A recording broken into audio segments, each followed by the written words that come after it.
नमस्कार मित्रांनो, ठरलं तर मग या येणाऱ्या काही जबरदस्त ट्विस्टमध्ये असे होणार की जेव्हा अर्जुनला चैतन्याने साक्षी विरोधी पुरावे दिलेले असतात, म्हणजे अर्जुनच्या हाती एक असा भयानक पुरावा चैतन्याने दिलेला असतो, त्यामुळे आता कोर्टामध्ये साक्षीला ही खऱ्या पुराव्याने अर्जुन आता अटक करणार असतो आणि यामुळे साक्षीला आता ही शिक्षा तर होणारच असते। मात्र साक्षी ही गप्प बसणारी नसते। प्रियाला सुद्धा ती या सर्व कायद्यामध्ये ती ओढून घेणारी असते।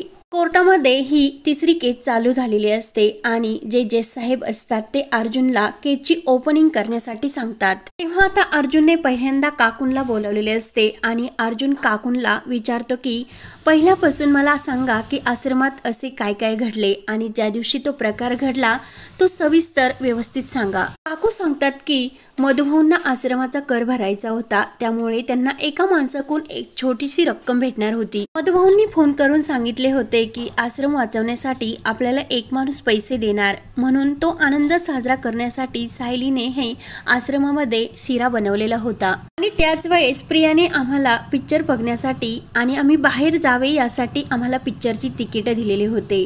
मात्र रविराजला याबद्दल माहिती नसते। प्रियाने याबद्दल रविराजला काहीच सांगितलेले नसते, म्हणून रविराज रागाने प्रियाकडे बघत असतो। अर्जुन पुढे काकूंना विचारतो की प्रिया नोकरी करत होती का, तर काकू सांगतात की नाही। अर्जुन विचारतो की काकू तुम्ही कोणत्या थिएटरवर पिक्चर बघण्यासाठी गेला होतात, तर काकू सांगतात की मल्टीस्पेस। अर्जुन विचारतो की प्रियाला नोकरी नव्हती, मग इतक्या मोठ्या मल्टीस्पेसची तिकीट काढण्यासाठी प्रियाला कसे परवडले। काकू सांगतात की प्रियाच्या एका मैत्रिणीने ही तिकीट काढून दिले असं प्रियाने आम्हाला सांगितले होते आणि प्रियाचा या पिक्चर बघण्यासाठी जास्त आग्रह होता। सायली जाण्यासाठी नकार देत होती, पण प्रिया ही खूप हट्टाला पेटलेली होती, त्यामुळे आम्हाला नाईलाजाने जावेच लागले। तर रविराजला हे ऐकून आणखीनच धक्का बसतो आणि तो प्रियावर नाराज झालेला असतो। त्यानंतर अर्जुन हा मधुभाऊंना विचारतो की तुम्हाला हा पिक्चरला जाण्याचं बेत माहिती होता का। मधुभाऊ सांगतात की नाही, याबद्दल मला काहीच जाणीव नव्हती, कारण मी आश्रमाचा कर भरण्यासाठी एका मित्राकडे पैसे घेण्यासाठी गेलो होतो आणि तो आमच्या आश्रमाचा कर भरण्यासाठी 2.5 लाख रुपये देण्यासाठी तयार झाला होता आणि ही आनंदाची गोष्ट मी सायलीला फोन करून सांगितली होती। अर्जुन पुढे विचारतो की प्रिया अचानक पिक्चर बघता बघता अचानक घरी कशी आली, तर काकू पुढे सांगतात की प्रियाचं अचानक पोट दुखण्यासाठी लागले आणि ती घरी निघून आली, म्हणून विलास सुद्धा तिच्या मागोमाग जाण्यासाठी निघला की मी पण प्रियाला सोबत जातो असे तो आम्हाला म्हटला आणि ते दोघे जण तिकडून जे आश्रमात गेले होते। नंतर तेथे काय घडले याबद्दल आम्हाला कोणतीही जाणीव नाही आणि जेव्हा पिक्चर संपल्यानंतर आम्ही घरी आलो तर हा महाभयानक प्रकार आम्हाला दिसला। मधुभाऊ तेथे बेशुद्ध पडलेले होते आणि विलासची बॉडी ही जवळच होती। रविराजला आणखीनच प्रियाचा राग येतो, कारण प्रिया आपल्याबरोबर किती खोटं वागली हे त्याला समजते आणि चैतन्यने सुद्धा साक्षीचे आणि महिपतचे सर्व बोलणे हे रेकॉर्ड्स केलेले असतात आणि ते डिटेल्स सर्व अर्जुन जवळ असतात।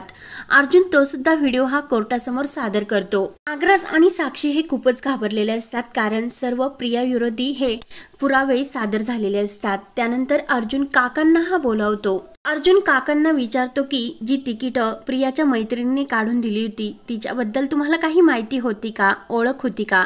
काका सांगतात की नाही, प्रिया कायम रागीट स्वभावाची, आश्रमात तिचे कुणाबरोबर कधीच जमले नाही, तिने कधी कुणाचे काम सुद्धा ऐकले नाही, कारण ती स्वतःच्याच नादामध्ये गुंग असायची।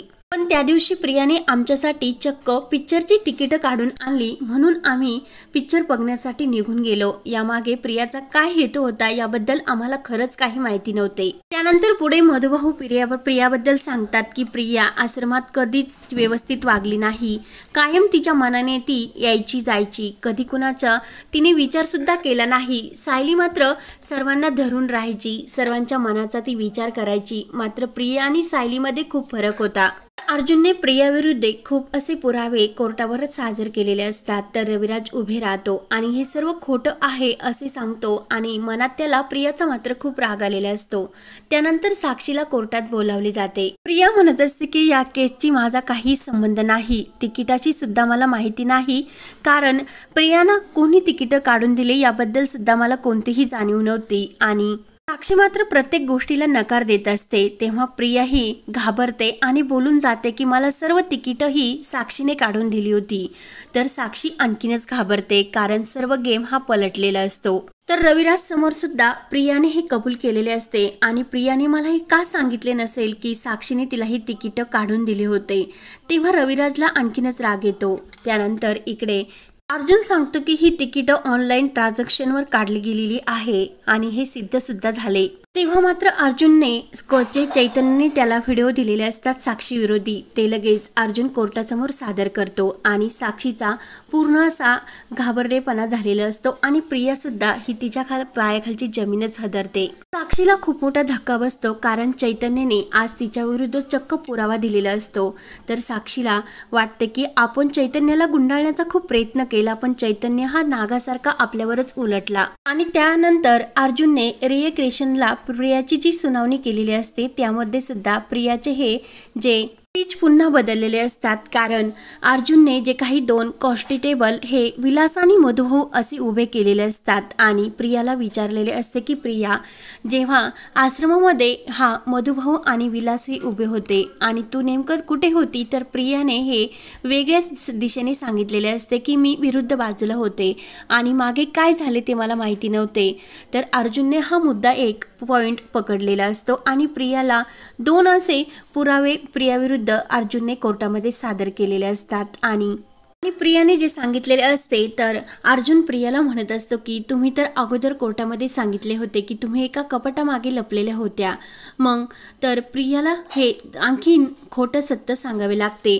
प्रिया हे रिटून बोलण्याचा विचार करत असते आणि अर्जुनने हा व्हिडिओ सर्व प्ले केलेला असतो आणि सर्व व्हिडिओ रेकॉर्ड झालेला असतो, कारण प्रत्येक वेळेस प्रियाची जी काही साक्ष असते ती बदलत असते आणि अर्जुनने मुख्य पॉइंट पकडून प्रियाला पकडलेले असते। तेव्हा अर्जुनने प्रिया आणि साक्षी विरुद्ध हे कोर्टामध्ये भयानक पुरावे सादर केलेले असतात आणि रविराजला सुद्धा माघार घ्यावी लागते आणि साक्षीची खुनी आहे हे रविराज मान्य करतात आणि कोर्ट सुद्धा हे मान्य केलेले असते की खरी साक्षी आणि प्रिया ह्याच या कटकारस्थान होत्यात आणि विलासचा खून साक्षीनेच केला आहे हे सिद्ध होते आणि मधुभाऊंची निर्दोष सुटका सुद्धा होते। तर रविराज हा मधुभाऊंची माफी मागतो आणि प्रियाला आता लवकरच रविराज समोर येणार असते की प्रिया ही आपली तन्वी नाही, सायली हीच तन्वी आहे हे सत्य रविराज समोर सुद्धा आलेले असते।